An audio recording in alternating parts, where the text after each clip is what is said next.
Have you ever felt the sea whisper to you when you close your eyes at night, as if it carries the voices of those who never made it back from voyages meant to be luxurious escapes? Most people think of cruise ships as floating paradise, buffets, glimmering pools, music wafting through the air like a dream, but what they don't realize is that the sea, vast and indifferent, is the perfect place for dark secrets to hide, for people to vanish, and for whispers to echo where no help can reach in. Tonight, I'm going to take you deep into the bowels of some of the most chilling true stories ever reported from cruise ships, some documented, others buried under silence and NDAs, but all too real to be coincidence. Let's begin with the story of Maria Langston, a 32-year-old solo traveler who boarded the Ocean Majesty in 2013 for what was supposed to be a soul-searching escape following a bitter divorce. On the second night, she sent a message to her sister back home saying, "Something's wrong with my room. It feels like I'm not alone." The next morning, she was gone.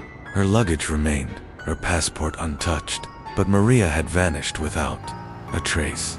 Her cabin showed signs of a struggling broken lamp, a curtain rod bent downward, yet the ship's CCTV footage showed nothing out of the ordinary.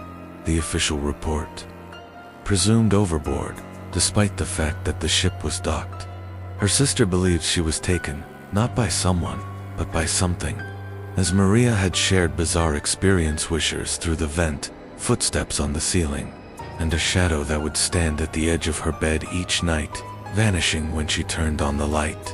Then there's the infamous case of room 712 aboard the Grand Enchantress, a ship now decommissioned but once hailed as the Queen of the Caribbean.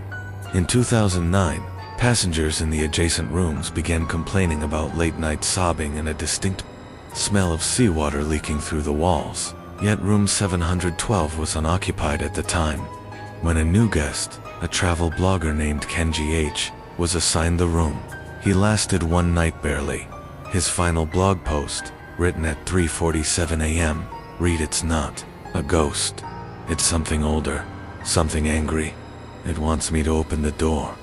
He was found the next day, alive but unresponsive, curled in a fetal position in the corner of the room, eyes wide open and voice gone.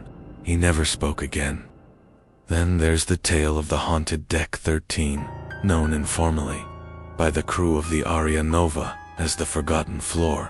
Officially, the cruise map skips from Deck 12 to Deck 14. But employees who've worked on the ship long enough say there is a door behind the laundry room that leads to a staircase going down to a dark, unfinished level with old, rusted cabins and collapsed ceilings. Several employees have claimed to hear crying babies and humming lullabies echoing from behind the steel doors. One deck cleaner, Roberto M., vanished in 2017 after entering that hallway during his night shift. His flashlight was later found, lying on the floor, still on, flickering near a cabin door that had no number. The door had scratch marks along its frame, and a single word smeared across it in something dark and flaky. Perhaps the most haunting of them all, however, is the case of the lady in the reflection aboard the Silver Tides. Multiple passengers over the span of 5 years reported seeing a woman in their mirrors at night, a pale, soaking wet figure standing behind them, her face half missing, hair wrapped around her throat like seaweed. She never appeared in any reflection during the day, only between 2 and 3 a.m. Some say she was a passenger who committed suicide after her husband pushed her during an argument and lied to authorities. Others believe she was never human at all. In 2015, a little girl disappeared while brushing her teeth. Her parents said she looked into the mirror, paused, and said, "Mommy, she's smiling at me." That was the last time they saw her. Only her toothbrush and a wet footprint remained. On the audio logs later reviewed by ship investigators, a faint, chilling giggle could be heard under the sound of the running faucet. And then there's the disappearance of the Aurora Dawn, a luxury vessel that left Sydney with over 2,000 passengers in 2006 and was found a week later, drifting silently near the Solomon Islands with not a soul aboard. Tables were set, music was still playing, and the lifeboats were untouched. All the logs stopped at exactly 3:03 a.m. on the third night. Maritime experts speculated mass food poisoning, mutiny, or even pirate attacks, but no signs of struggle, no bodies, no evidence, just silence. One survivor did eventually emerge, a cleaner, named Elsie Mendez, found wandering a beach, days later with no memory of what happened. Only a single phrase she kept repeating in a broken voice: "We opened the wrong door." Her hands were frostbitten, her skin waterlogged as if she'd been underwater for days. And there's more. Reports of passengers waking up with salt in their mouths. Crew members who quit after hearing voices calling their names from the ocean. Doors that open into rooms not listed on any ship blueprint, and entities seen crawling along the hull at night, just below the waterline. These stories aren't told during the muster drill or on the crew's brochures. They're whispered in crew quarters, written anonymously on internet forums, and buried in maritime reports marked unexplained disappearance. And why are so many of these horror stories never officially investigated?